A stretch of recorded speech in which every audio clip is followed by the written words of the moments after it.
পুরাণ আমাদের সনাতন ধর্মের এক এবং অদ্বিতীয় পথপ্রদর্শক, যা আমাদের গল্পের ছলে জীবনের এমন কিছু শিক্ষা দিয়ে যায় যার সাহায্যে একটি সাধারণ মানুষ হয়ে ওঠে অতি অসাধারণ এক ব্যক্তিত্ব। সেই পুরাণের কিছু মজার ও শিক্ষণীয় গল্প নিয়ে হাজির হয়েছে স্পিরিট ফ্রিকোয়েন্সি, আমাদের নতুন সেগমেন্ট যার নাম হচ্ছে আমাদের পুরাণ। তবে চলুন শুরু করা যাক।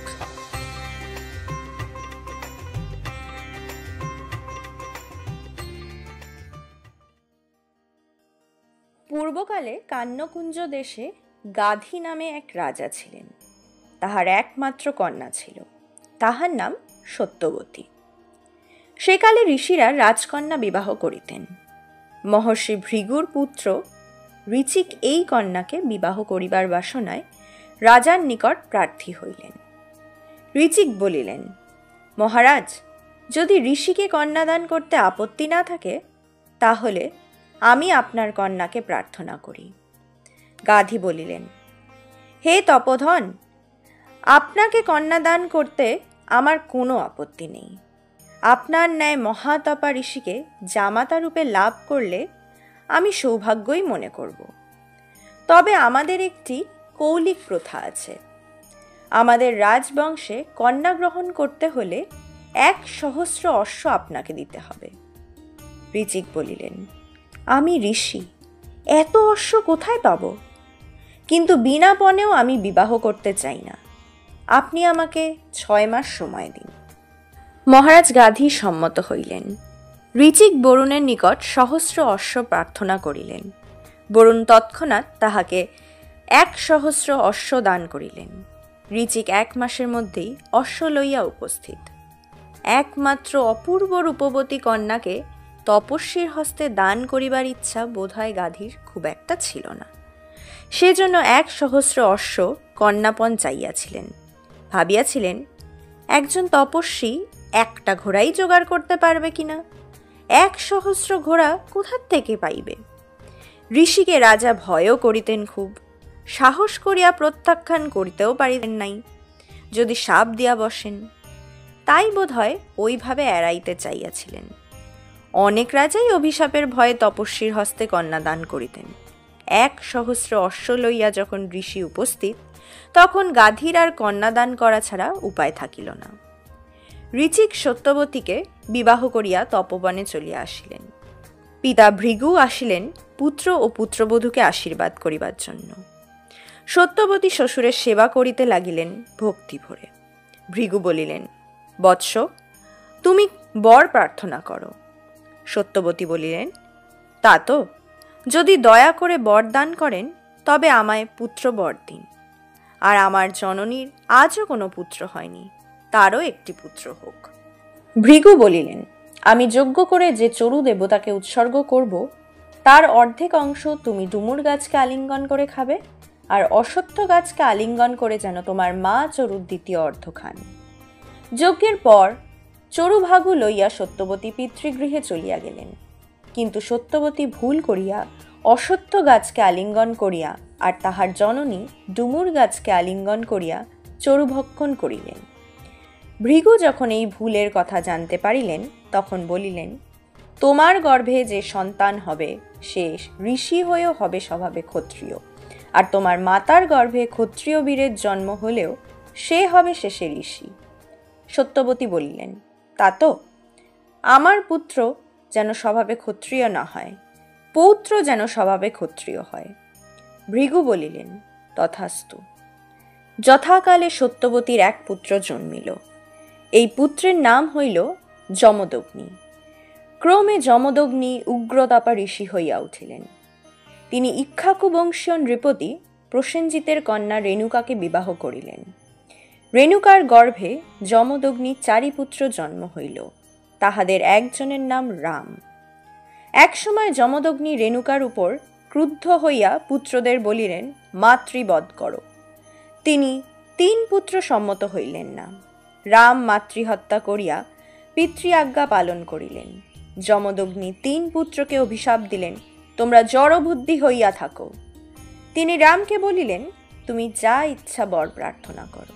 রাম বলিলেন, তা তো, যদি বরদান করেন তবে আমার মা পুনর্জীবন লাভ করুন, আর আমার ভাইরা তাদের বোধ শক্তি ফিরে পেয়ে দীর্ঘজীবী ও মহাজ্ঞানী হয়ে উঠুক, আর মাতৃহত্যার পাপ যেন আমাকে স্পর্শ না করে।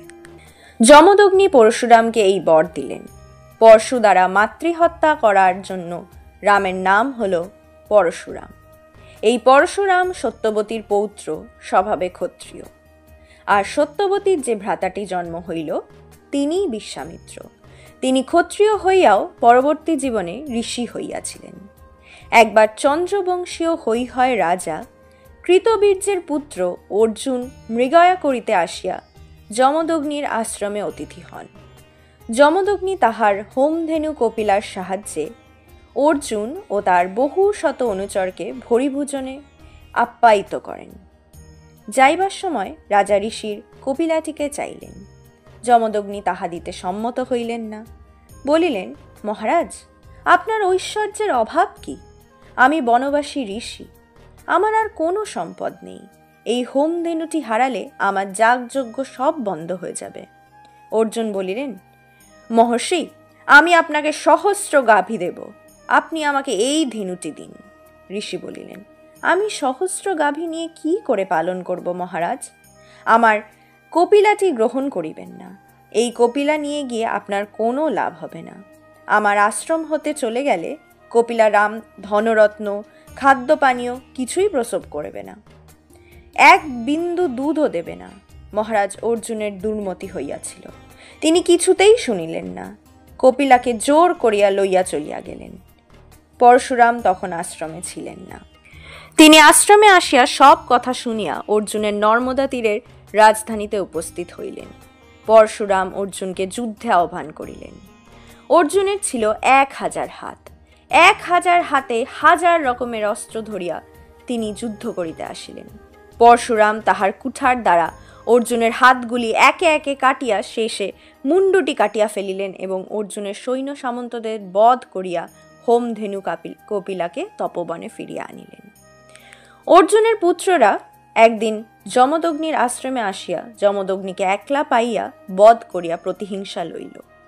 পরশুরাম তপবনে ফিরিয়া আসিয়া পিতার ছিন্নমুণ্ড দেহ দেখিয়া ক্রোধে জ্ঞান শূন্য হইয়া প্রতিজ্ঞা করিলেন, পৃথিবীতে একজন ক্ষত্রিয় রাখব না, আমি পৃথিবীকে নিক্ষত্রিয় করব। জননী রেণুকা পতির চিতায় আরোহণ করিয়া সহমরণে গেলেন। সহমরণের আগে পরশুরামকে ক্ষত্রিয় কুল ধ্বংস করিতে নিষেধ করিলেন। তিনি বলিলেন, ক্ষত্রিয় কুল ধ্বংস পেলে এই ভারতবর্ষকে কে রক্ষা করবে? ঋষিদেরই বা কে রক্ষা করবে? অরাজক দেশে মানুষ বাস করতে পারবে না। পরশুরাম মায়ের আদেশ শুনিলেন না। তিনি একে একে সকল রাজা রাজন্য ক্ষত্রিয়দের বধ করতে গেলেন। একবারে ক্ষত্রিয় কুল নির্মূল হইতে পারে না। অনেকেই লুকাইয়া বাঁচিয়া রইল। অনেক ক্ষত্রিয় সন্তান ক্ষত্র নারীদের গর্ভে থাকিয়া গেল। এক এক করিয়া পরশুরাম 21 বার ক্ষত্রিয় কুল ধ্বংস করিলেন। পরশুরামের গুরু ছিল শিব। একবার শিবের সঙ্গে অসময়ে দেখা করিবার জন্য তিনি কৈলাসে যান। শিবের আশ্রমের দ্বারে গণেশ ছিলেন প্রহরী। গণেশ পরশুরামকে বাধা দেন। পরশুরাম রাগিয়া গণেশের একটা দাঁত ভাঙিয়া দিয়াছিলেন। একদিন পরশুরামের পিতামহ ঋচিক পরশুরামের কাছে আসিয়া বলিলেন, বৎস, তুমি আর ক্ষত্রিয় কুলের ধ্বংস করো না। তারা এখন শান্তশিষ্টভাবে ধর্মপথে থেকে প্রজা পালন করছে।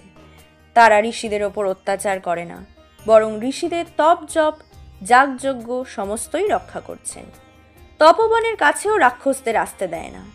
তুমি আর তাদের উপর নিষ্ঠুর হও না।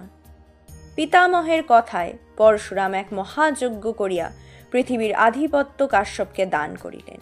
তারপর তপস্যার জন্য মহেন্দ্র পর্বতে চলিয়া গেলেন। বহুকাল পরের কথা। রামচন্দ্র জনক রাজার গৃহে হরধনু ভঙ্গ করিয়া সীতাকে বিবাহ করিয়া মিথিলা থেকে অযোধ্যা ফিরিতেছিলেন। পরশুরাম তাহার গুরু শিবের ধনু রামচন্দ্র ভাঙিয়াছেন শুনিয়া মহেন্দ্র পর্বত হইয়া আসিয়া রামচন্দ্রের পথ রোধ করিলেন। দশরথ ভয় পাইয়া পরশুরামের চরণতলে পড়িয়া বলিলেন, হে মহর্ষি, বারবার ক্ষত্রিয় কুল ধ্বংস করে সমস্ত পৃথিবীর অধিপত্য কাশ্যপকে দান করে মহেন্দ্র পর্বতে তপস্যা করছেন। আপনি তো আর ক্ষত্রিয়দের ধ্বংস করেন না বলে আশ্বাস দিয়েছেন। আবার কেন এই বালককে বধ করতে এসেছেন? আমাকে বধ করুন, বালক রামচন্দ্রকে অব্যাহতি দিন। পরশুরাম দশরথের কথায় কর্ণপাত না করিয়া রামচন্দ্রকে বলিলেন, তুমি আমার নাম গ্রহণ করেছ, এত বড় স্পর্ধা তোমার? তুমি হরধনু ভেঙেছ, তুমি আমার হাতের এই হরিধনুতে স্বর যোজনা করো দেখি। রামচন্দ্র পরশুরামের হাত হইতে বিষ্ণুধনু লইয়া অবলীলাক্রমে তাহাতে স্বর যোজনা করিলেন। সঙ্গে সঙ্গে পরশুরামের দেহ হইতে বিষ্ণু তেজ রামচন্দ্রের দেহে চলিয়া গেল। পরশুরাম নিস্তেজ হইয়া পড়িলেন। রামচন্দ্র বলিলেন, এ স্বর আমি নিক্ষেপ করে আপনার কোন পথ রুদ্ধ করব বলুন। পরশুরাম বলিলেন, রাম, আমাকে মহেন্দ্র পর্বতে ফিরে যেতে দাও। তুমি আমার পরলোকের পথ রোধ করতে চাও, করো। আমার কাজ শেষ হয়েছে। আমি এইবার যোগ বলে দেহত্যাগ করব। যে তেজ আমার দেহে ছিল তা তুমি আকর্ষণ করে নিয়েছ। আমি এখন সামান্য একটা মানুষ মাত্র। এই বলিয়া পরশুরাম বিদায় লইলেন। ইহার পর তাকে আর কোনো পুরাণে দেখা যায় না।